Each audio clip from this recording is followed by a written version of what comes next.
Welcome to Pardon My Accent, episode number 15, season 2. Today is June 16th, 2025. We've got a great show for you today. Mike, how are you today? Doing all right, buddy. Pretty excited about our guest. Oh He's yeah, down is it below. We you? don't have him on camera yet, but Okay. yeah. A little Yeah, surprise for the listener. the listener, right, Yeah, right. right. The guy over at McDonald's. Yeah, yeah. Or Duncan. Gotta give the hometown a plug. Dude, I Yep. got it right here. Right here. Yeah. Considering I just got back from there. From the motherland. Yeah, it was Pop's 80th birthday. Oh, nice. Yeah. Spent Father's Day with him? No, we spent his birthday's like June 10th. Okay. So the whole family went up and we went to Legal. Nice.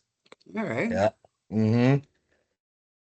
And again, my 16-year-old tried to order chicken, and I go, "What the fuck's the matter with you? You can't do that here. You don't do that here." But Yeah. it was good. All of it was great. It was fantastic. We had a good time. No incidents, nothing. Surrounded by your usual crowd of Newton people. So yeah, it was good. Ah, nice. Yeah, all right. I had a good Father's Day over here. I do have a story before that though, and then I'll give this story because I think it's worth listening to, and then we'll get into our guest, which pretty exciting one. Anyway, so it was my wife's birthday last week. I should remember that, right? But we Friday. yeah, Friday, right? Yep. exactly. So Saturday we did a little staycation. We stayed at resort down by Disney, right? So we go with one of her best friends and her husband is also a friend of mine, and the two guys go golf and the two girls go to the spa, right? Awesome. Mm-hmm. Set it up good. Call the spa while we're golfing. I'm like, hey, can you send them over some champagne? They're like, we can't do that. They gave him a mimosa. I'm like, well, can you do anything? They're like, all right, yeah, we'll tell you what, we'll send champagne and strawberries, chocolate covered strawberries to the room, right? So far, doing all right, right? Yeah, Uh, real well.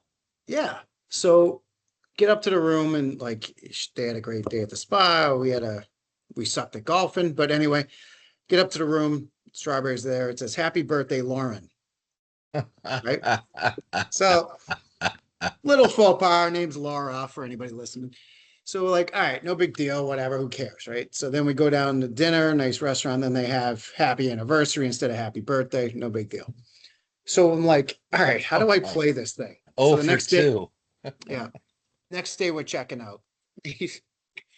And I'm like, you get out, you check out. You don't even have to check out nowadays, but I went up anyway. So I'm talking to the guy, and the guy's like, "Oh, sir, how was it? Like you, Mr. Nave, how was your stay? Was it exquisite? Right? Like all that bullshit, right? Like, Yeah, yeah. was it perfect? Was it wonderful? Like, yeah." And then I'm like, this guy's so uptight, right? Like tie, all that stuff. Awesome. Very professional. So I'm like, how do I screw with this guy? So I'm like, yeah, it was good. It was a couple details that were screwed up a little bit. And he's just like, oh, what do you mean, sir? Is there anything we can do? And I'm like, well, here's the thing. It's not a big deal, but it said like happy birthday, Lauren, instead of Laura. And he's like, oh, I'm so sorry. And he's making that into a big thing. So I'm like, well, it wouldn't be a big deal. I go, I don't know why I'm telling you this, but I really feel comfortable with you. So here's the thing. I had an issue with a Lauren last year. He's like, well, what do you mean? I go, well, I had an affair with a Lauren. And then we got up to the room and it says happy birthday, Lauren. And we got in this big fight. And this guy's turning white, right? He is just like losing it. He's just like, oh my God, sir, I can't believe. I'm like, listen, I was able to work it out, but then we had the same thing downstairs with so she thinks that I'm bringing this girl, Lauren, to this place. And I got to tell you, I was a little taken back. I was able to work it out. And then I said in the same tone of voice, and I go, and I'm completely screwing with you. And he's just like, he kind of heard it, but he didn't. He's like, I'm so sorry, sir. I'm so sorry. And he's just like, wait, what? I go, yeah, buddy, I'm just kidding with you, right? And I smack him on the sleeve. And he just Was he he's ghost just, white? oh my God, he was whiter than I am, which is a Oh, stretch. You know what I mean? yeah. So Anyway, so I let him off the hook. But then I told another buddy about that, and they're like, "You're an idiot." And I'm like, "What do you mean?" He goes, "You know how many points you could have gotten if you just That's stayed what I on the was story?" thinking. Why would you let him Yeah, off the hook? I shouldn't have, This is but two stories in a row with the drunk girl hitting your car yeah, which our last guest knows week. something about that. Yeah, Yep. letting her off the hook, and now doing this. I mean, dude, you could have, I don't know, you could At least a free cup of coffee from Duncan somewhere, right? I get at least something, something. you get at least something. Anyway, all right. So, um, should we get into the guest for sure? Yeah, my story's not going to touch that. Go ahead. Okay. All right. Well, our guest today is God. The intro is not going to do it justice, but let's just say NHL star, in my opinion, which he's going to be super humble with, but started his professional career in 1982, finished his Hmm. professional career in 2000 as far as playing. Then he went on to Wow. coach from 2000 all the way through 2020 on the professional ranks. He coached some amateur, as he knows very well, with me, which is fantastic. But played in the NHL, God, for 20 plus years. Played with the New York Islanders during their time when they had the 4 Stanley Cups. So names like Mike Bossy, Billy Smith. Played with the Pittsburgh Penguins, names like Mario Lemieux, Jaromir Jagr, and geez, multiple other teams. But happy to say, not only unbelievable person, um, raised a great family, and is a friend of mine. I'm happy to say that. I'm lucky to say that. So no other than Gord Dineen is on the podcast. So suck on that, everybody else. Yeah. Hey, Gord, if you Gord. want to hit your camera or say hi, Oh, hopefully you can hear there us. you, oh, there you go. And There he is. sorry, I'm in a dark room. Uh-huh. First of all, thank you for that very nice introduction. But two, I'm in a dark room because I had a procedure done today, and I've got a face that looks like Quasimodo right now, and I've had a um, uh, just like a skin thing went on, and they do this laser thing, which I would never ever recommend to anybody getting it done. It's like So I it wasn't put a spray tan? No? no, not No. I got skin like Mike there. I'm Yeah. like the tint of a toilet bowl, as he told me. But it's like I put baby oil on and sat out in the backyard for 10 hours right now. Oh, man. So I'm sitting here in a dark room. So I'm doing everybody a favor. You can't see me that well. But I will say that I'm sorry I didn't bring a Tim Hortons coffee into this conversation with Oh, the Dunkin' Donuts boys here. Yeah. Shots fired there, Denny. Shots fired. well, at least it's not Starbucks, you know? Yeah. Good No, point. no We'll all Starbucks. agree on that. Yeah, no Yeah. Starbucks here. Yeah. Okay. But thanks for having me, guys. And it's again talking about the friendship with Mike. We Yeah. haven't known each other a long time, but it feels like it. And we've definitely had some good times together. Yeah, for sure. More to come Yeah. for sure. I'm Yeah. glad you carried him coaching all these years, too. You know, Well, Nate, yeah. That's gonna kind of say. My 1 year coaching with him was certainly a big One, he time said improvement. 10. Wait a minute. He said 10 to me. Well, it felt like 10 there with some, coaching kids sometimes. Yeah, I coached for 20 plus years at the pro level, and my 2 years coaching kids was definitely a lot more challenging than dealing with $1 million pros. Because you yeah, for can't yell sure. at him or what? Well, Hey, you Gord, can let me yell ask you at them, but something. Let me interrupt yeah, real quick. Danny, are you all set? You want to sit Yeah, down I'm and all relax set. here for a minute? No, I'm Okay, you're good. I'm moving good. around like crazy. Yeah, no, I'm good. You know, my medicine wore off. No, I had to plug it in. Sorry, Gord, Yeah. go on. no, I'm just saying how you know, coaching coaching pro athletes was a lot less challenging than coaching some of these 14 to 16-year-old kids Yeah, and would agree. and dealing with parents. Oh, That's the other side of it for sure. Oh, the Yes. parents are just, it's so hard to, I mean, I coach basketball and it's just, or I used to. Parents, I just would say to them right when the season started, I say, you can do one of two things if you stay for practice. You bring a book and you don't say a word, or you come out here and you help me out. That's it. Otherwise, I'll see you in an hour. Yeah. Yeah. Nice. I Laying mean, the that was, guidelines. you have to set Yeah. it straight or they're gonna, and I've had a few yell at me and I would always bring two extra coaches jerseys to games and or practices and I would say, "Hey, come here." And they'd be like, "What?" And I'd throw the jersey at them like, "You know so much, come out here and coach. I need help." Yeah. And then they'd be like, I- I don't know." So, Yeah, I will say we were pretty fortunate with the year I worked with Mike that we had a really good parent group, and I won't say no issues at all because there was one that was an interesting one the last game of the year, um, Yeah. but for the most part we really had a good group. Yeah, we did. We did for sure. It was a good time. It was a really good time for sure. Overall, it that was the a one lot of with, work, but going back to obviously that coach, nobody wants, no, I mean, we want to hear about me and you could tell stories about that season, quite a few of them. One in particular stands out where there was a fight, but we'll skip that one. Let's get into some. Denny, I'm sure you're chomping at the bit to ask.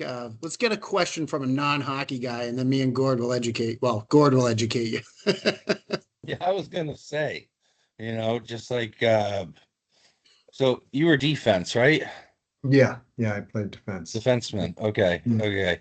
And you played for, I think I looked it up, in the pros, 5 teams, Well, I was it? played for a lot more than five, but I played with four in the NHL.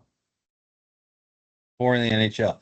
And Yeah. so, okay, so that's pretty cool. Who was, I was just curious, playing, you're obviously a guy who loves hockey. I mean, playing that long and being so dedicated to it. Did you have somebody like as a kid that you were kind of was like, I don't know, maybe your idol or something, or you kind of like wanted to be like?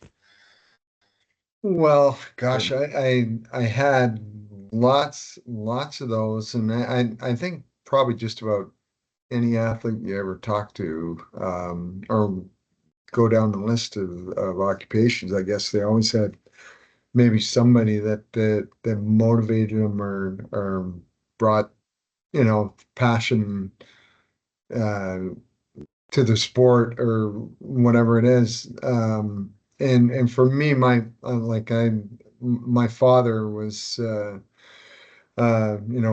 just having Father's Day there yesterday and had a lot of thoughts of him, but he played himself for 20 years and oh, won wow. two Stanley Cups with the Detroit Red Wings back in the day in the early 50s. And he was part of teams where he played with Gordie Howe and Wow. the one, you know like there a number of Hall of Famers on his teams, but Gordie Howe was the one who resonated the most, and so hence, mine. I'm not totally named after Gordie Howe, but he was definitely in my parents' mind when Yeah, they your named me. dad's. Yes, yes, exactly. So Gordy was definitely somebody that, he was somebody that was a idol and of mine, and I was fortunate enough, my dad had played with him, and then when he got into coaching, he was coaching in the rival World Hockey Association, which was a rival to the NHL at the time. And they signed uh, guys like Bobby Hull and Jerry Cheevers, Boston guy. Mhm. Then went over. Pi McKenzie went over to the WHA, but my dad ended up signing Gordy, who had been retired from the NHL for 5 years at that point. Um, Mm. he retired at 40 from the NHL, and he was 45. And my dad ended up he drafted his two sons, Mark and Marty, into the WHA, and then basically sort of knew that by drafting Mark and Marty, he'd maybe get Gordy as part of the package. And so uh, Gordy ended up approaching my dad. They're like, I know you got two hows. Would you like a third? Oh, And so, didn't have to ask him twice, and ended up having the whole family there in Houston. So, that they were, Gordy was a hero of mine, but, first and foremost, I think my dad was. That's unreal. Wow. that is unbelievable. Holy cow. I Yeah, can't even imagine that. it's always neat when you listen to, like Wayne Gretzky's doing the NHL panel Yeah. there right now for the Stanley Cup playoffs. And he always talks about Gordie Howe as, being his idol. And, I was lucky enough, I think I would have been 10 or 11 when my dad signed Gordie. And I was able to go out as an 11-year-old and play keep away with Gordie Howe, on the ice, and Wow. so that was pretty. And I did, I was a stupid 10-year-old. I didn't. I knew, you know, uh, that he was a legend in hockey, but he was just Gordie to me. Yeah. That's Yeah. yeah. So You know, oh my God. See, yeah, that's what Um, NHL and hockey guys do. They give back as opposed to that other league that Denny likes.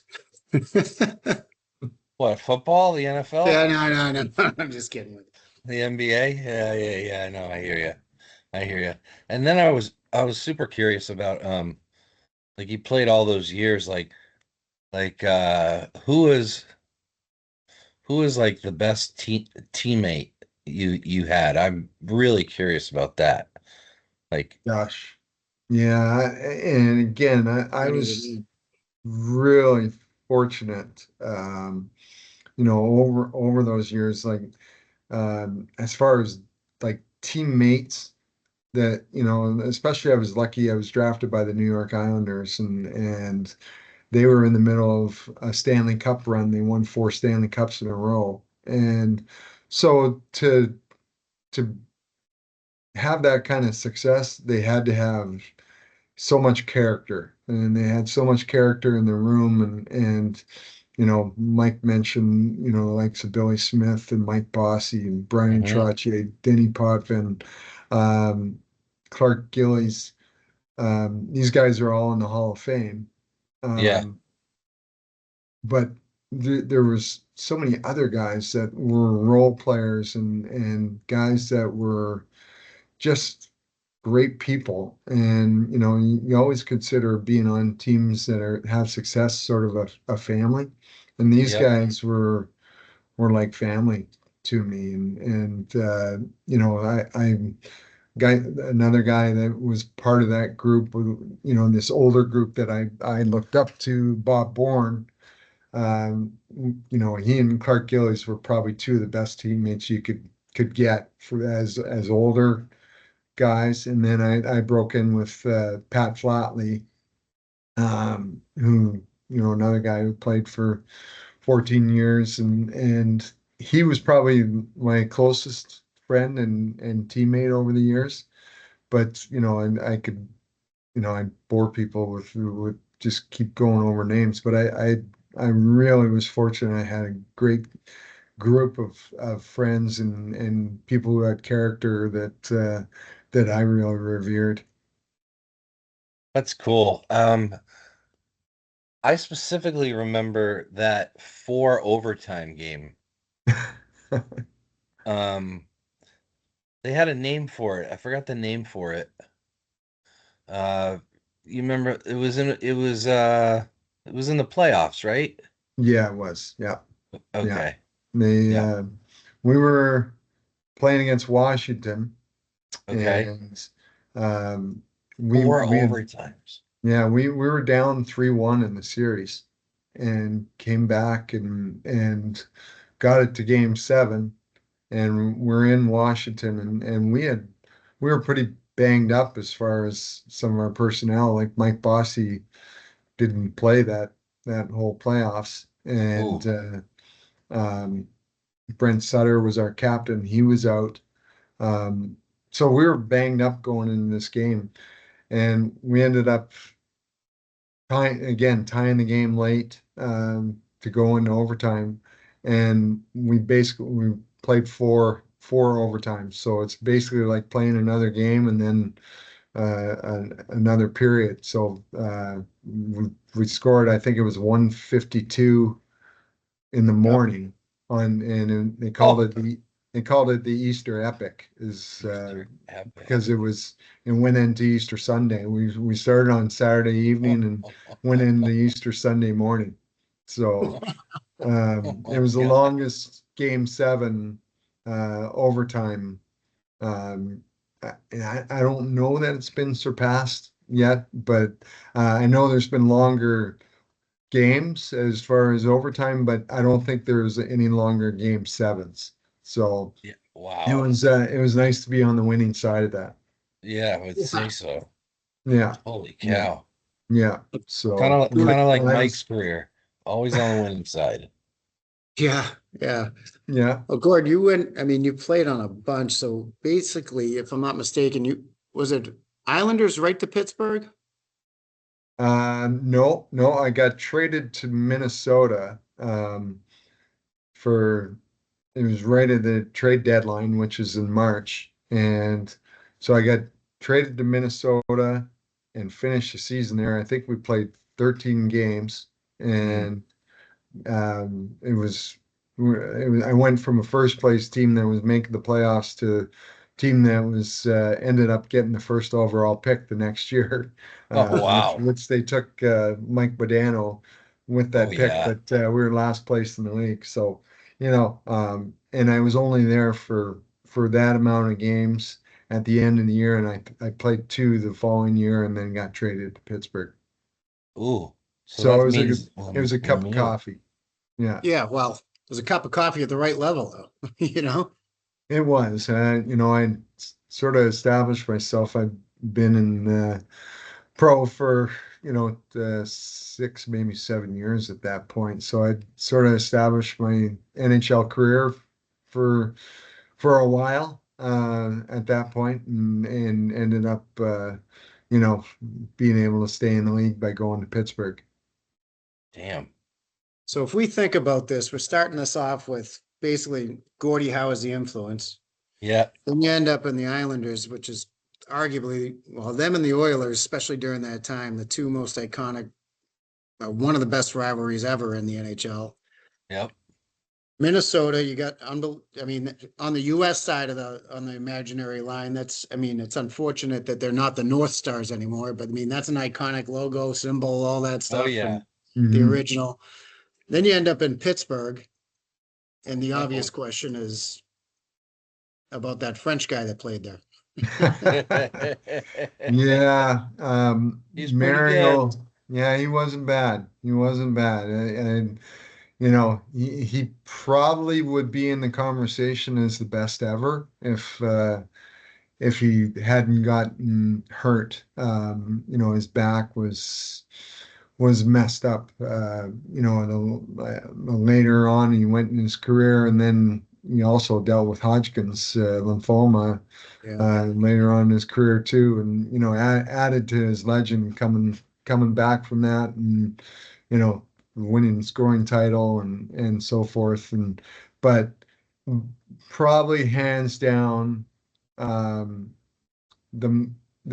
guy that you would want if it were a one-on-one. You'd take Mario every time as far as pure ability, strength, size, hockey IQ. He could do it all, and he was one of those guys that he loved golf. He would golf all summer long, wouldn't put his skates on till the day before training camp, and Wow. go out and be the best player on the ice, bar none. Like, and back then, guys they'd smoke cigarettes, and Yeah. he'd be smoking all summer, and you know, go and go and first day on the ice there, just be the best player on the ice by far. And that was lining up next to guys like Paul Coffey and Jaromir Jagr and Ronnie Francis and guys like that, that were Hall of Famers themselves, and he'd still be the best player on the ice by far. So Just a did you have to talent. battle him like in practice? I mean, typical practice, one-on-ones, two-on-ones so you're on the defensive side of that, right? Yes. Yeah. How was that? Yeah, Lemieux and Jagr. Yeah, me and Jagr, you know what, he came in as an 18-year-old the last year I was there in Pittsburgh. And so I was sort of in and out of the lineup at that point. And so I'd I'd go at the end of practice, and he's an 18-year-old, and he'd want to just do stuff working, on his game out of the corners, and just, and so he'd have me defend against him. And this Wow. kid was 18 years old.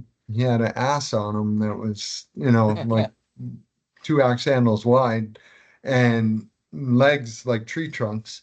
And, to try and contain this guy, I wanted to do it just because it made me a better, I was a veteran guy at the time, and it made me a better player just trying to defend this kid. And so I do that after practice, but during practice, you got Mario Lemieux coming down on you, and if you ever watch his highlights, there's a goal that he scored in the Stanley Cup final in '91, where he turned two defensemen inside out and then the goalie, and he would do that to me regularly every day in practice.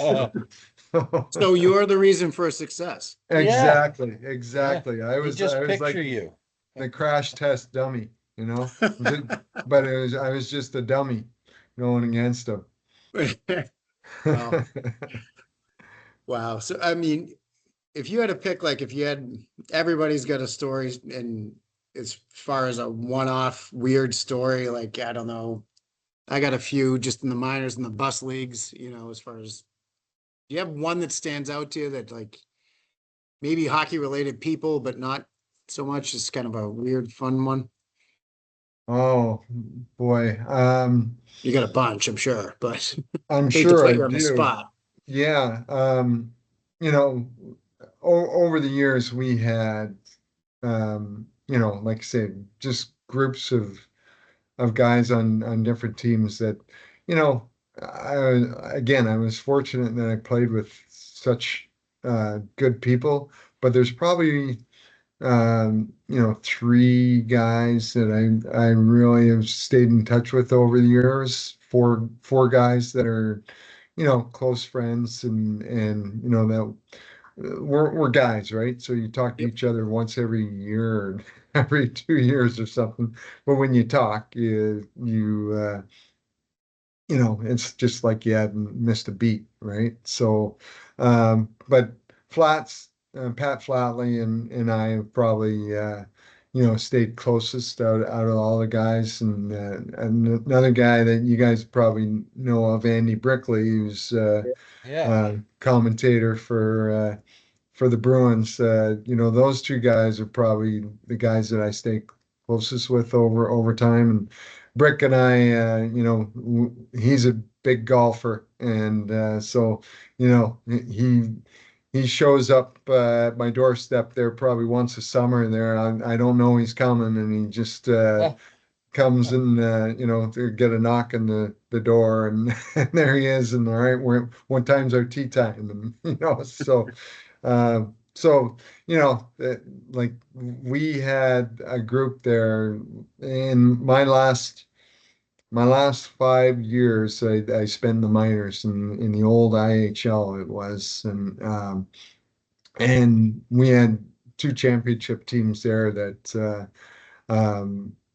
Brick was part of both those, and we had some stories there, just you know, going so back in at that time, the IHL had teams. It was mainly a Western League, and there was teams in Las Vegas and Long Beach and Phoenix and Wow. um, you know, so it was a lot of older guys that had played the NHL, and you know, it got to the point where you probably weren't playing in the NHL anymore, so a lot of guys went to play in the I, and it was a fun league, very competitive and good caliber of hockey. But the two teams that we had in Denver and Utah Grizzlies, Butch Goring was our coach, who's in my mind, a Hall of Famer too. Coached the Bruins at one point, and Good, yeah. um, Great helmet. pretty yeah, the old bucket. Yeah, and he finished his career with the Bruins too as a player. But uh, we had some teams there that played as very competitive groups on the ice, but talk about having a good time off the ice. It Oh was yeah. it was as good a time as I ever had playing hockey. Well, speaking of coaching the Bruins, I was wondering if like they did like a raffle to see who'd be the next coach. I never heard of this guy. Who's this guy? Marco Sturm? Is that his name? New Yeah, Bruins coach?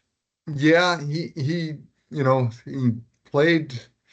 I think he did play with the Bruins Yeah. for a while, maybe a couple, 2, 3 years. He had a decent NHL career, and then he's German. So I think he had gone back to Germany and coached over there for a while, and then came back to the States and was coaching the minor league team for LA. Um, It's kind of I weird. I know he did yeah, I know he did a pretty decent job there in the AHL. I don't know what the connection with him and Sweeney is, Oh, but I hate he that guy, Sweeney. And well, they just extended Sweeney. I don't get it. I just as don't soon get as it. as soon as they fired the coach, they extended him. Which you can thank him for Florida maybe going to win the Stanley Oh Cup yeah. this year because the way Marchand is playing, and I that was an interesting move to be honest. So I what are your thoughts on the series? I mean, Denny, we got to ask Gord this because Yeah. I mean, why not? I mean, obviously, like, what are your thoughts on the series so far? Do the Panthers take it now, going into it overall? I know you coached a few of the guys on both teams, right? You were saying? I did, yeah. I had sentimentally, there's some guys on Edmonton that I really liked and respected when I coached them. Connor Brown and Zach Hyman's another guy and Kasperi Kapanen. So I'm sentimentally pulling for Edmonton to win. I also coached Evan Rodriguez and Carter Verhaeghe for Florida, and I liked them both, but I had a bigger presence, I guess, with those other guys. So I'm really hoping for Edmonton. But you know, Hmm.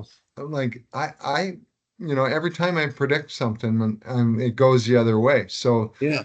now we're going into game 6, and Going to Florida. you go into Florida. You feel like Florida's just gonna finish it off, but as soon as that you think that, it seems like this whole series has just gone the opposite way, and so I you know hockey mind says Florida's going to win this, but then it just feels like both these teams have been so resilient, and Edmonton's got the two best players in the world in Connor McDavid and Leon Draisaitl. Um, you know, I can't make any kind of prediction on where it's going to go. Yeah. You know, Is and it? it's I don't probably think McDavid has scored. Yeah. I Just think he one. scored in the last game. Oh, he did. That's right. He had Finally got one goal. one, but he hadn't before that. But he's still, I think he had 6 or 7 assists, Oh, and yeah. he had some highlight. I talked Oh, about Mario's goal in that game '91. 2 assist. He had the one highlight. It was like, Oh, he even had his teammates were like looking at each other with their mouths yeah. open. It's like unbelievable plays, and for me, and I say that about Mario, and I'd say this about Wayne Gretzky, Mike Bossy, guys like that, that are the best players in the world, and all stars. They make their teammates so much better. Oh, And yeah. when you see that with McDavid, like he makes his teammates so much better, the guys around him, that it's hard to compare the things that he's done. And I will say that about Marchand right now too, is he's making his teammates so much better. Like his line, they call them the third line, whereas I think they've surpassed some of the other. They've started putting them out there on the first power play. Whenever they get a power play, they put his line out there, and instead, he's made his two line mates so much better. Hmm. So I don't I'm know. glad we gave him away. I'm glad we gave him away. Yeah, what you get is, I think you maybe got a first round pick out of him just because Right. the Panthers made the final. So they'll Right. get a nice 31st or 32nd pick. Ay, ay, ay. Yeah, Sure, a lot of first round picks that are, NHL's a little different than NBA is or really NFL too. That first round pick, how many first rounders Gord, that never made it? NHL yeah, wise, it's probably yeah, more that didn't make it than there is that made it, I would think. yeah. We both know an infamous one that was an Islander pick. And, Yeah. Yeah. and he's made more fame for himself there outside of hockey than he has as a hockey player. But and Terry Ryan, he's a character, but didn't quite get there as a first round pick for the Islanders. He was actually Montreal, wasn't he? Oh, was he Montreal? I Yeah.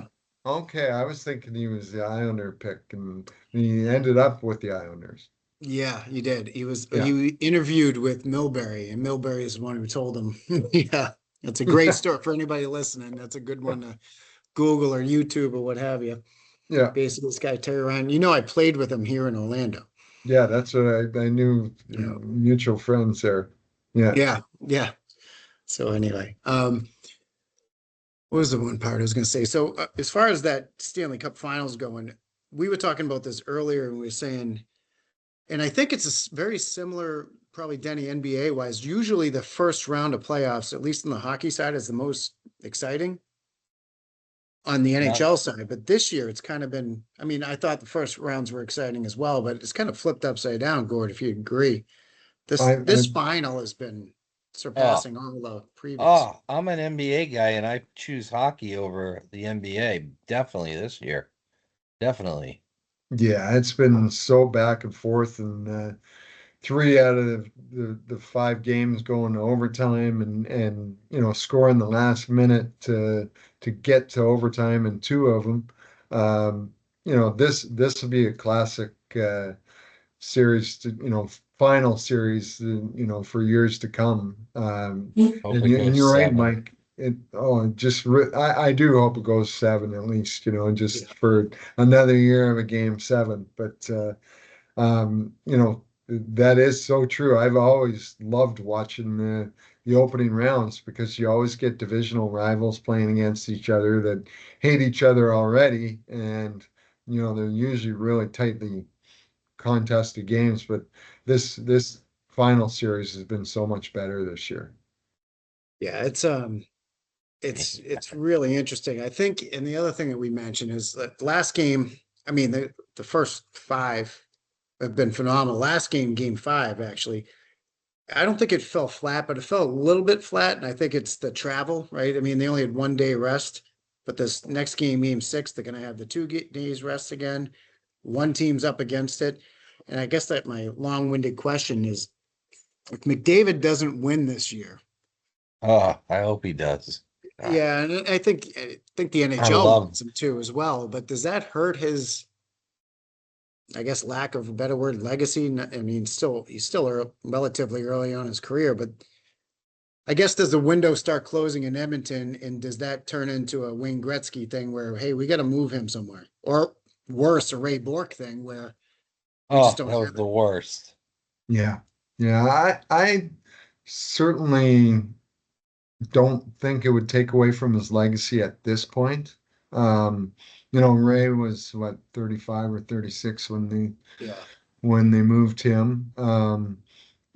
Like it, it would be interesting where they go. Like as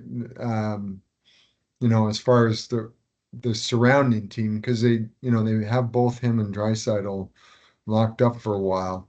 yeah, But I don't see them moving uh McDavid at all. But if anything, people be saying you got to get yourself a legit number one goalie. Um, yeah. Yeah. but it's I'm funny how available. there you go, Mike. You start working out. You just Come on, Mikey. don't work out like Mario Lemieux did in the summer, you know. Right. Right.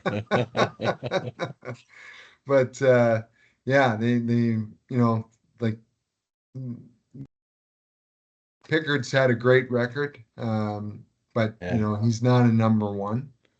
Skinner is the number one, but he's just seems like he's got some flaws that get exposed, in the playoffs when you're playing against a certain team that scouts you and find, especially Florida, like they have some shooters over there that have been able to pick them apart. So it will be interesting to see where, if they don't win this year, what direction they go. But even going into game six, who Edmonton chooses as their starter.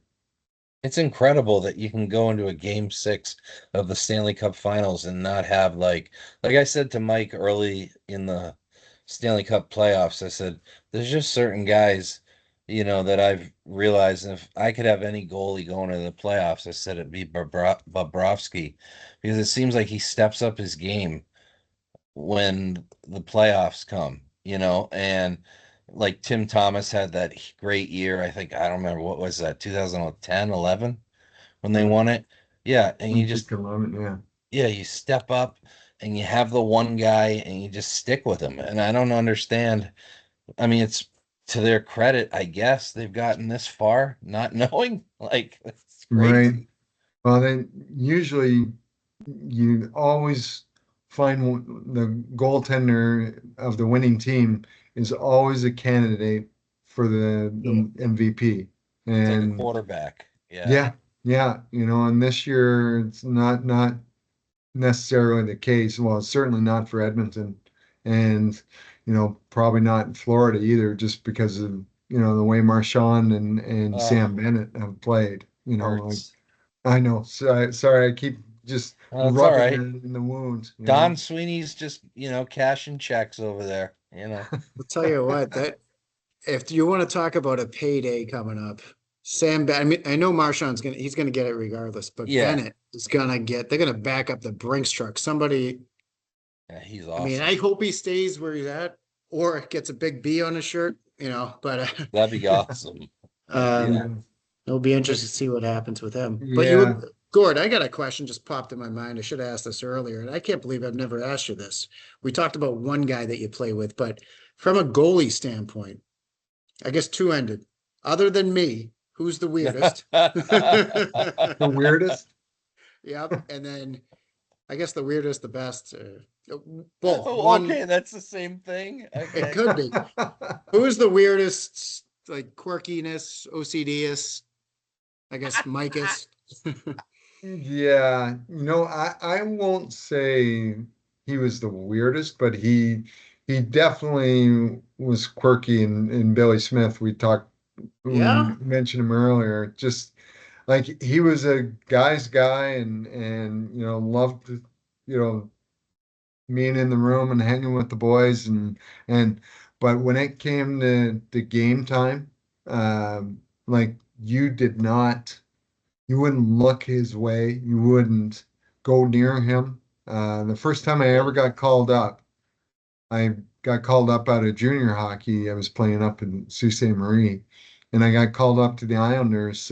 We had lost out in junior, and I got called up to the Islanders, and they were playing the Rangers at the time in the playoffs. And so I get to the rink, and the trainer meets me. I've got my bag, and he says, "Hey, just go in the room." I was I was supposed to play because they had some injuries. So I went out for warm up and didn't end up playing. But the trainer says to me, whatever you do, don't say anything to Billy Smith. Don't go near him. Don't touch his stuff. Just stay as far away from him because he would have his stuff laid out and in a certain way that he wanted it. He would sit there and it was like he was in a coma.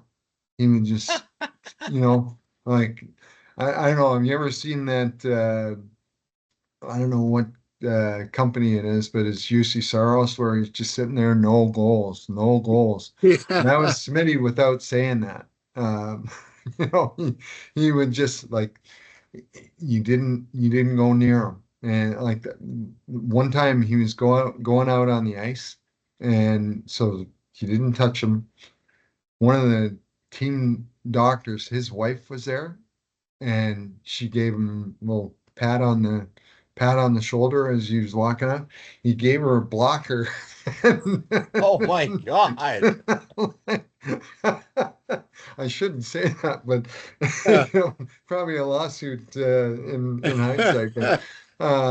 But so as far as Wow. quirky, he was that guy, but he obviously had a lot of success doing it. And it's in the Hall of Fame and 4 Stanley Cups because of it. Oh yeah. But as far as a strange guy, like we had a guy, his name was Philippe de Rouville, and I played with him in the minors. And he was, French goalie, and he was so worried about his stats that, goalies have a save percentage and things like that. So if during the game, if he gets shots on him and they didn't register it on the scoreboard, he'd be screaming at the official scorers like, "That was a shot." Right. So, the goalies are different, Mike. You're not one of them, but goalies are different. That's good stuff. That's good Yeah. stuff. Oh, wow. Well, Denny, did you have anything else? I think we've chewed up a lot of Gord's time, and I really appreciate. Actually, Gord, I know you're into golf, so if you want to hang out, talk a little U.S. Open here.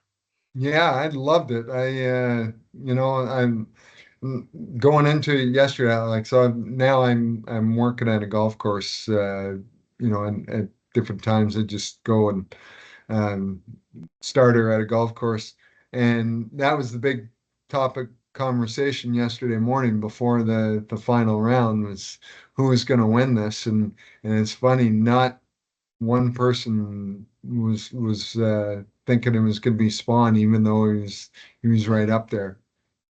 That putt to win it at the end. Unbelievable. Like this guy, yeah, and Tyrrell Hatton's a member at the course where I work at, and so he's a character too. And seeing him make a run there at the end, and then sort of everything imploded there with some tough shots. But those guys, like they were looking like Mike and I on the golf course there at times there with some of the shots they were making out. That's one tough golf course. I mean, what do you think? One under. What do you to win think it? all of us shoot there? I mean, Denny, I think it was 1 over. Was no 1 under was the winner. 1 under, yeah, because he made that putt, made a birdie putt there at it was a the end. 50-foot putt. Yeah, and he was the only guy to be under par. That is crazy. And I loved it. I think he seems like a really neat guy there, listening to Yeah, his interviews and the family after. But I also was pulling for Adam Scott, I'm I pulling for know. the old guys, right? Yep. Yeah. Yeah. But yeah, that was a hell of a lot of fun to watch.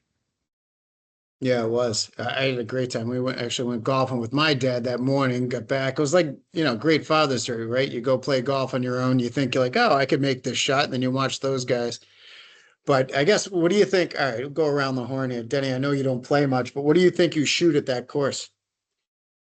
You gonna ask me first? Well, I'll ask Gord first. Then, Gord, what do you think you shoot? What do you shoot on a normal day? And Well, then what do you shoot at Oakmont? I'll tell you what I did shoot in Oakmont, which Oh, I played Mario's a member there. huh. So so Mm. back in 90, I guess it was, I Hmm. was able to play there, and I was shot, and at the time I was probably like an 8 handicap, and so I shot a 95, which Wow. nowhere close to the conditions that the course was in this week. The rough, but I shot a 95, where nowadays I'd probably shoot 110, Yeah. like in those conditions I'd probably shoot 120. I don't know. Yeah, I was thinking of like 175. What's funny is everybody says you want to shoot your age. I think I'd shoot my weight there. You know? Yeah. Wow. Yeah. So it was pretty. I think it was a lot different course back then. Obviously, like, they took all kinds of trees down and since that time. But the church pews are still the defining thing that I remember. I stayed out of them, which was Oh, you nice. didn't go in them. I Okay. did not. I should Okay, have yeah, yeah. purposely hit into them, but I You'd didn't. still be there. What are you talking Yeah, about? exactly. Yeah. You'd be the staple of the course. Like, yeah, that guy's been here since 1990. Try to.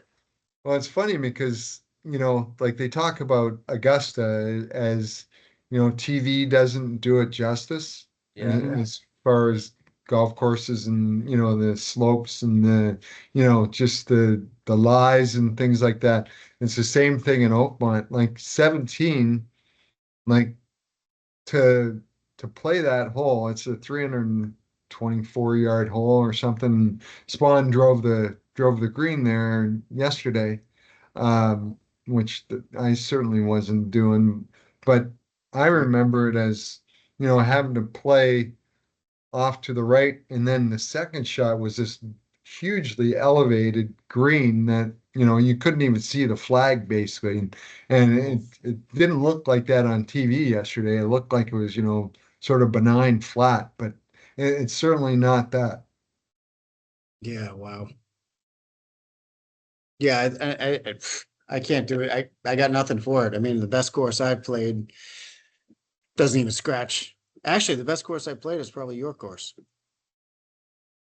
Yeah, that's your one. At at Lake Nona. Yeah, yeah. Yeah, yeah. Probably. Well, we gotta get you out again there, and you're not going to be shooting your weight, that's for sure. Yeah. Sounds good. All right. Well, Denny, you got any last questions here or? No, no, just it was great talking. Yeah, you Yeah. too, Danny, and I'm glad to see you still sporting your colors there after the big. Speaking of another big trade there. Oh, Well, yeah. hey, you know what he said? This this this puts this trade to bed. Okay, ready? So we all know Well, why give they us the trade. trade though, Denny, because there's other people too. So what's Okay, the so trade? Rafael Devers, he's the best hitter on the team. He's top 30 hitter in baseball, and he's the highest paid player on the Red Sox. They asked him to to go from DH to first base. He threw a fit. He made it public that he went after everybody, including ownership, GM, president, everybody. That was about a month ago. And then last night, right after he hits a home run, final at bat at Fenway Park, he gets traded for like a bag of chips to the Giants. And they shed a lot of money. But today he was interviewed and they said, "What position are you expecting to play with the Giants?" He goes, "I'll play anywhere to help the team." No way. He I didn't did hear say that. I that. was like, "You Oh, fucking oh. asshole." I was like, I am like now it's good. Like they did the right thing. They Yeah, completely did the right thing because they owe him 8 more years at 250 million. See ya. yeah. And if you got a guy like that who's Wow. basically just cancer in the room, like I don't follow it very closely, but I heard something about him not running out a grounder that he easily could have made it to first base, and that just the rest of the guys, and as a coach, like how do you deal with that? Like especially if he's making that kind of money, and so yeah, sometimes you gotta just cut bait, I guess. Yeah, and he was only a DH. He Yeah, wasn't even playing the field. yeah, yeah. Which they asked him to play, right? And Right. Yep. ownership flew out and met with him, and he wouldn't do it. So yeah, like I said, it's see you later. And I don't Ego, blame him. ego, ego, ego. Yeah, Yeah, yeah. yeah, that's rough.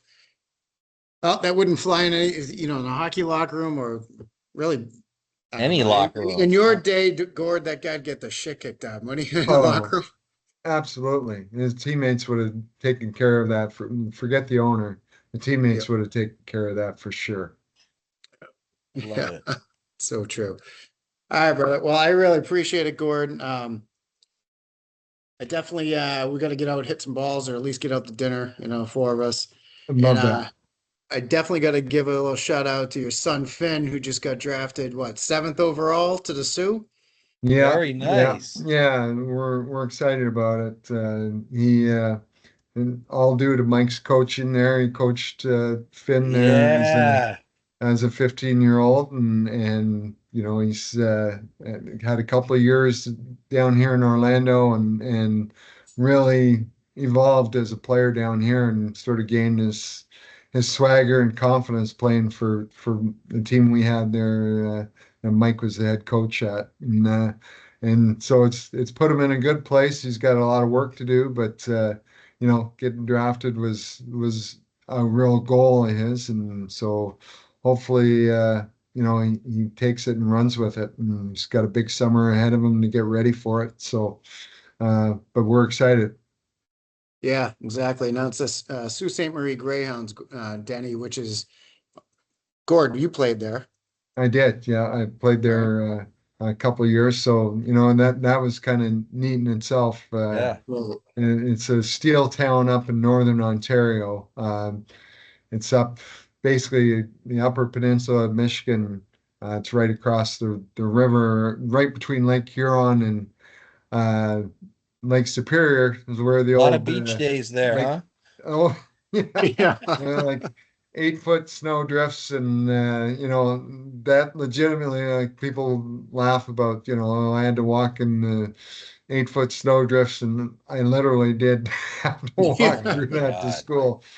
Yeah. So, but it was one of the best experiences I ever had playing hockey in junior up there. Was people are just passionate. It's a steel town, um, and a steel mill, and just people love their greyhounds up there. And so I hope it works out for Finn.